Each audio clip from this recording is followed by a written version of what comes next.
नमस्कार। बारा जिला के सिमरौनगढ़ में रहल रेडियो बादल 89 मेगाहर्ट्ज तथा इंटरनेट ऑनलाइन के www.radiobadal.com ऐसे सरलाही जिला के गुड़ैता में रहल धड़कन FM 91.8 मेगाहर्ट्ज तथा इंटरनेट ऑनलाइन के www.धड़कनfm.com हमारे पात्रों साथ नेपाली पात्रों में एक साथ प्रसारण हो रहा बादल खबर में स्वागत करता नहीं हम नूर आलम बादशाह।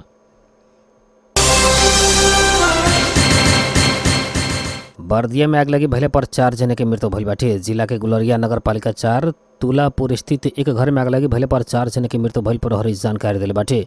मृत्यु होखले में 35 वर्षीय राधा बूढ़ा, 10 वर्षीय मानुषी बूढ़ा, 8 वर्षीय कृष्ण चंद्र आ 2 वर्षीय कार्तिक चंद रहल जिला प्रहरी कार्यालय बर्दिया जनैले बाटे। ऐसा ही 28 वर्षीय करिश्मा चंद घायल भइल बाड़ी। आग लगी के कारण बारे खुले के बाकी रहल प्रहरी बतैले बाटे। उदयपुर में स्कूल बस दुर्घटना भइले पर ड्राइवर सहित 3 जने के मृत्यु भइल बाटे। जिला के अधेरी झरना नजीक दुर्घटना में पड़ के त्रियुगा नगर पालिका 5 के बस चालक 40 वर्षीय भिखन चौधरी, त्रियुगा 6 के 7 वर्षीय सम्या चौधरी आ 6 वर्षीय विकास चौधरी के मृत्यु भइल बाटे।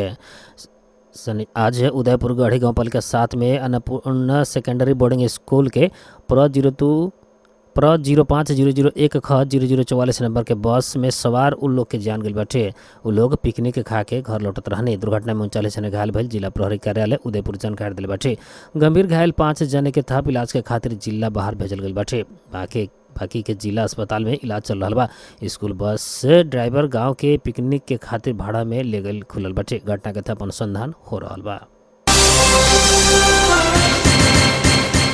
जाजरकोट में मारपीट से एक युवक की मृत्यु भइल बाटे। जिला के कुसे गांव पालिका 2 धौलाई में लागल मेला से लौटे के क्रम में 3 जने की मारपीट से कुसे गांव पालिका 2 के जनक शाही के मृत्यु भइल जिला प्रहरी कार्यालय जाजरकोट जनैले बाटे। शुक्र रात शाही के मृत्यु भइल खबर आयला के तुरंत बाद सवेरे प्रहरी के जानकारी दिल गई बाटे। प्रादेशिक अस्पताल जनकपुर में शल्य क्रिया मार्फत बेटा जन्मावल एक सुतकरी की मृत्यु भइल बाटे। मृत्यु होखला में महोत्तरी के मठियानी नगर पालिका 3 बरदहा के मोहम्मद हातिम के पत्नी 25 वर्षीय तजबुल खातून बाड़ी। मृतक के भाई मोहम्मद शकीर रायन के अनुसार काल दोपहर 3 बजे के और सुतकरी व्यथा लगला बाद जनकपुर के वैदेही हॉस्पिटल सहित अन्य निजी में ले गए है, लेकिन केनहू भरना न लेला बाद रात के 8 बजे प्रादेशिक के अस्पताल पहुँचला बाद डॉक्टर लोग शल्यक्रिया कैले रहे। शल्यक्रिया मार्फत उनका के बेटा जन्मैली। तजबुल के आज सवेरे ज़्यादा खून बह गला के कारण मृत्यु भइल भाई पेरोला साकिर बतल बानी। डॉक्टर लोग ऑपरेशन में लापरवाही कैला पर मृत्यु भइल दावी बाटे। वहाँ के ऑपरेशन बाद डॉक्टर लोग फरार भइल आरोप लगनी। सुतकेरी के मृत्यु बाद अभी प्रादेशिक अस्पताल तनावग्रस्त बनल बाटे। इन्हें प्रादेशिक अस्पताल के निर्देशक डॉक्टर राम नरेश पंडित तजबुल के ऑपरेशन आ इलाज में कौन प्रकार के लापरवाही न भइल दावी करे बाटे। वहाँ के कोनो भी प्राइवेट हॉस्पिटल भरना न लेले बाद अंतिम अवस्था में प्रादेशिक अस्पताल में ले आयल रहनी। बाहर रेफर करे के अवस्था भी न रहे। सुतकेरी के मृत्यु बाद अभी अस्पताल के अवस्था तनावग्रस्त बनल बाटे। तोड़फोड़ लगायत के कोनो भी अप्रिय घटना होखे न देवला व्यापक मात्रा में प्रहरी परिचालन कइल गेल बाटे। 7 वर्षीय लड़की के बलात्कार कईल आरोप में महोत्तरी के गौशाला नगर पालिका 11 बटुआ टोल के 33 वर्षीय जुगल किशोर शाह के प्रहरी पकड़ाव करे बाटे। आरोपित गौशाला नगर पालिका 5 स्थित गौशाला एकेडमी विद्यालय के संचालक तथा शिक्षक शाह विरुद्ध पीड़ित पक्ष से अगहन 8 गते इलाका प्रहरी कार्यालय गौशाला में उजरी देहल प्रहरी निरीक्षक इंस्पेक्टर मनोज कुमार यादव जानकारी दिले मानी। पीड़ित के अगहन 7 गते 40 रुपया दे के फुसला के टिफिन के समय में आरोपित बलात्कार कईल पीड़ित के कहना रहल बाटे। ऐसे विद्यालय से घर लौटला बाद पीड़ित के अवस्था सामान्य न रहला के कारण प्रहरी पीड़ित पक्ष से घटना के बारे सूचना मिलते आरोपित शाह के गिरफ्तार कर जिला प्रहरी कार्यालय महोत्तरी के डीएसपी दिलीप कुमार गिरी बतल बनी। साथ ही महोत्तरी जिला अदालत से 5 दिन के म्याद थप के अनुसंधान हो रहा डीएसपी गिरी जानकारी दिले बानी। पीड़ित के स्वास्थ्य परीक्षण अगहन 8 गते प्रादेशिक अस्पताल जलेश्वर में कल गया है। ऐसा ही 26 वर्षीय महिला के बलात्कार प्रयास के आरोप में सप्तरी के शंभुनाथ नगर पालिका 5 के मोहनपुर के 49 वर्षीय दीपेंद्र कुमार चौधरी गिरफ्तार भइल बानी। जिला प्रहरी कार्यालय में अगहन 7 गते उजुरी दर्ता करत आरोपित के गिरफ्तार कल गए डीएसपी ढूंढीराज नेपानी बताइनी। घर में संचालन कैल पीड़ित के दुकान में अगहन 3 गते आरोपित बलात्कार प्रयास कैल कहत पीड़ित अगहन 7 गते उजुरी दिल रहे। पीड़ित के राजविराज स्थित गजेंद्र नारायण सिंह अस्पताल में अगहन 7 गते स्वास्थ्य परीक्षण कैल गेल रहे। महोत्तरी प्रहरी डाकू पकड़ल खुशी में एक असही पिस्तौल चलैला पर गोली लाके प्रहरी जवान घायल भइल बानी। घायल होखे वाला में प्रहरी जवान हलखोरी प्रहरी चौकी में कार्यरत सप्तरी घर भइल राजेश कुमार शाह बानी। सूरत के अनुसार प्रहरी चौकी इंचार्ज असई बच्चा यादव गत कार्तिक 30 गते रात के पिस्तौल नचैला पर पड़ के जवान शाह के एगो पाखोरा में गोली लागल है। जिला प्रहरी कार्यालय में डाकू समा पकड़ल खुशी में रात के भोज आयोजना कल गेल है। भोज खा के लौटल असई यादव खुशी से पिस्तौल नचावेला बाद पड़कल आ गोली लाग के शाह घायल भइल प्रहरी स्रोत जनैले बाटे। गत कार्तिक 20 गते महोत्तरी के जलेश्वर नगरपालिका 8 छोटका रतवारा के भुवनेश्वर चौधरी के घर में हाथ हथियार सहित 7-8 जने के समूह से कई लूटपाट कैले रहे। घटना के 2 आरोपी के कार्तिक 28 गते रौतहट से पकड़ाऊ करके लियावल गेल है। सरलाही लालबंदी नगरपालिका 2 रहे वाला 32 वर्षीय शक्ति पासवान आ 33 वर्षीय अजय पासवान के पकड़ाऊ करके लियावे के क्रम में भागे के खोजला पर दोनों जन के गोड़ में गोली प्रहार करके पकड़ाऊ कल गेल है। उहे खुशियाली में भोज खा के लौटल असई यादव चौकी में पहुंच के हथियार नचावे के क्रम में पिस्तौल के गोली छूट के जवान शाह के लागल है। घटना ढाक छोप करेला असई यादव उपचार के खातिर घायल प्रहरी जवान के भारत को भेजले रहे। भारत में उपचार करावे गैला पर भारतीय प्रहरी गोली लागल था पहले बाद सप्तरी प्रहरी के फोन करके ई विषय में जानकारी करैले रहे। महोत्तरी प्रहरी ई घटना के जानकारी काल मिलला बाद तनाव में बाटे।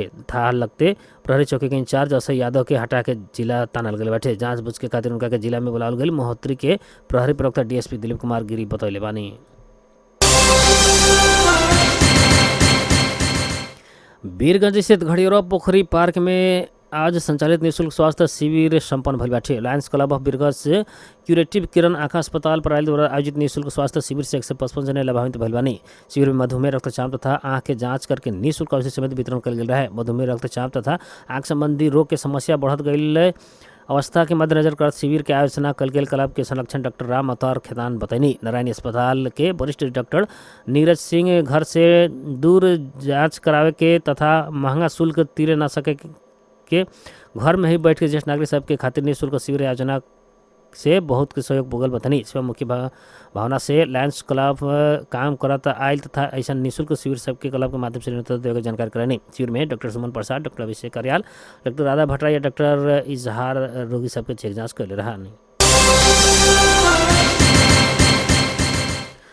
12 के विश्रामपुर गांवपालिका वार्ड नंबर 5 चिटियाही में निःशुल्क आँखा एवं दंत परीक्षण शिविर संपन्न भइल बाटे। 12 डिस्टिलरी के संचालक एवं समाजसेवी अजय प्रजापति के विशेष पहल में सामुदायिक प्रहरी सेवा केंद्र छपकैया वीरगंज सामुदायिक आँखा अस्पताल के आयोजना में संपन्न भइल शिविर में 400 जने आँख परीक्षण करावल। वीरगंज सामुदायिक आँखा अस्पताल के आँखा विशेषज्ञ डॉक्टर महेश्वर धामी बतनी। शिविर में 150 जने दंत परीक्षण समेत करल रहनी। डॉक्टर धामी बतले बानी शिविर में 400 जने के आँख परीक्षण करायल गेला में 125 जने में मोतिया बिंदु देखल गई। डॉक्टर धामी बतनी इटियाही बाजार में संपन्न भइल शिविर के संविधान सभा सदस्य पूर्व मंत्री ओम प्रकाश शर्मा उद्घाटन कले रहे। कार्यक्रम के उद्घाटन सत्र में विश्रामपुर गांव पालिका के अध्यक्ष जुबैर अंसारी, सामुदायिक प्रहरी सेवा केंद्र छपकैया के अध्यक्ष शेख असुद्दीन ठाकुराई, 12 डिस्टिलरी के संचालक अजय प्रजापति, पत्रकार ओम प्रकाश खनाल लगायत के सहभागिता रहल रहे। आँख में मोतिया बिंदु के समस्या देखल सबके समाजसेवी अजय प्रजापति के विशेष पहल में निःशुल्क पैथोलॉजी चेक जांच सहित निःशुल्क ऑपरेशन के व्यवस्था मिलावल गई। छपकैया सामुदायिक प्रहरी सेवा केंद्र के अध्यक्ष ठाकुराई बतानी मोतिया बिंदु देखल गई सबके एतवार से निःशुल्क ऑपरेशन होखे के आयोजक जनैले बाटे। भारत के पिथौरागढ़ में नेपाल भारत संयुक्त सैन्य अभ्यास काल से शुरू भइल बाटे। नेपाली सेना आ भारतीय सेना के संयुक्त अभ्यास सूर्य किरण के 17वां संस्करण में नेपाली सेना के तारा दल गण के प्रमुख सेनानी सुवास केसी के नेतृत्व में 354 सदस्यीय फौज आ भारतीय सेना के कुमाऊं गण के 354 जने सहभागी बाटे। हर एक वर्ष नेपाल आ भारत बीच सैन्य अभ्यास होता बाटे। गत पुष में रूपंदेही के साल झंडी में उक्त अभ्यास भइल रहे। यह अगहन 21 गते तक संचालन होले। उक्त अभ्यास अंतर्गत विषम परिस्थिति, पहाड़ी एवं विकट स्थान में मानवीय सहयोग के परिचालन तथा विपद व्यवस्थापन, संयुक्त राष्ट्र संघ के आह्वान में शांति स्थापनार्थ खटे वाला फौज से अपनावे पड़ला पूर्व सतर्कता, चिकित्सकीय प्रशिक्षण, वायु सेवा तथा उड़ान के विविध पक्ष, पर्यावरण संरक्षण, प्रति विद्रोह तथा प्रति आतंकवाद लगायत जंगल युद्ध काल संबंधी व्यवहारिक ज्ञान दियल जाला। द्विपक्षीय सैन्य अभ्यास से नेपाल और भारत बीच के शताब्दियों से पुराना महत्वपूर्ण संबंध के और सुदृढ़ बनावेला। दोनों मुल्क के सेना सहकार्य, साझेदारी एवं सुरक्षा के संबोधन करेला योगदान पुगे के विश्वास नेपाली सेना कइले बाटे।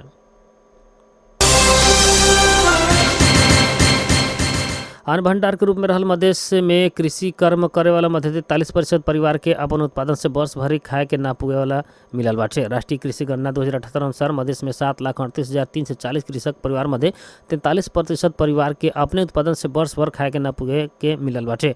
नेपाल के कुल जनसंख्या मध्य 61,14,006 से जनसंख्या अर्थात 11,65,700 से 15 घर परिवार बसवास करे वाला इस प्रदेश में 7,38,340 अर्थात 63.8% परिवार कृषक रहल तथ्यांक में उल्लेख कल गई बाटे।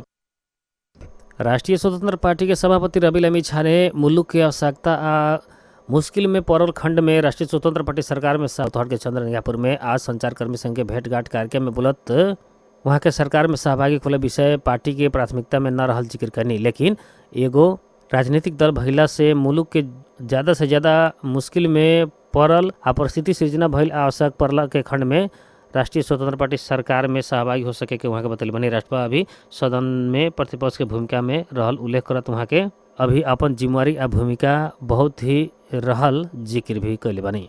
बादल खबर में मौसम संबंधी जानकारी रेडियो बादल 89 मेगाहर्ट्ज द्वारा मापन कल गेल अनुसार सिमरौनगढ़ लगायत आसपास के क्षेत्र के बीच न्यूनतम तापक्रम 22 डिग्री सेल्सियस रहल बाटे। ऐसे आज सवेरे 22, दोपहर 28 और रात में 20 डिग्री सेल्सियस तापक्रम रहे मान कल गेल बा। ऐसे आज सवेरे 6:32 पे बेर उगल है तो संध्या 6:12 पे बेर डूबल बा। 12 जिला के सिमरौनगढ़ में रहल रेडियो बादल 89 मेगाहर्ट्ज तथा इंटरनेट ऑनलाइन के www.radiobadal.com से सरला जिला के गोड़िया में रहल धड़कन FM 91.8 मेगाहर्ट्ज तथा इंटरनेट ऑनलाइन के www.धड़कनfm.com हमारे पत्रों साथ नेपाली पत्रों में एक साथ प्रसारण हो रहा। बादल खबर से प्रांतिक मित्र रुस्तम सहित हम नूर आलम बादशाह के विदा दी। नमस्कार।